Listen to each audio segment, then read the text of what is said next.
好，今日教一教咧點樣用呢個 Zebra 咧，就去開我哋嗰個雲端嘅伺服器嘅。咁首先大家可以嚟到呢個 Zebra.com 呢一度啦，然之後入到嚟咧，你登記個戶口，入到嚟之後咧，你就可以撳一個新嘅 project 啦。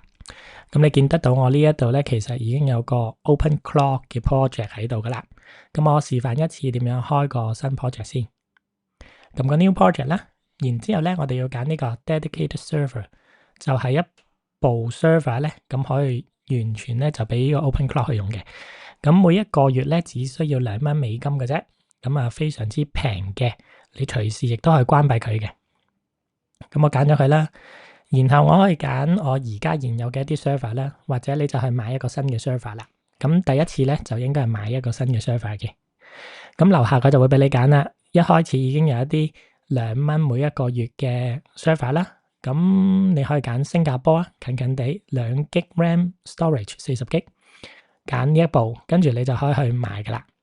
咁因為我已經買咗啦，咁所以我揀翻我嗰個 server 就得啦。買嘅時候都係俾錢咁就得噶啦。咁跟住我就可以 create 一個 project 噶啦。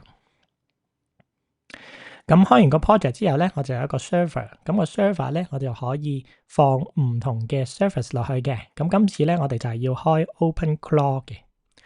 咁我喺度揀咧，打 OpenClaw。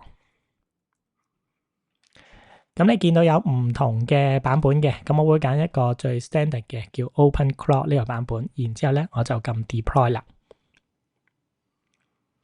咁然後咧，佢會同你講究竟係咪用呢個 Zebra 嘅 API key 咧？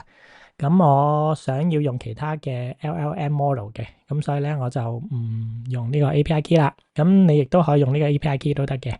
咁我就撳 Deploy 先。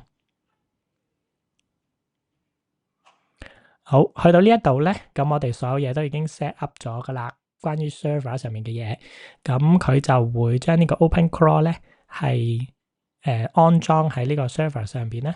咁轉頭咧，我哋就可以翻嚟咧去設定呢一個 OpenClaw 噶啦。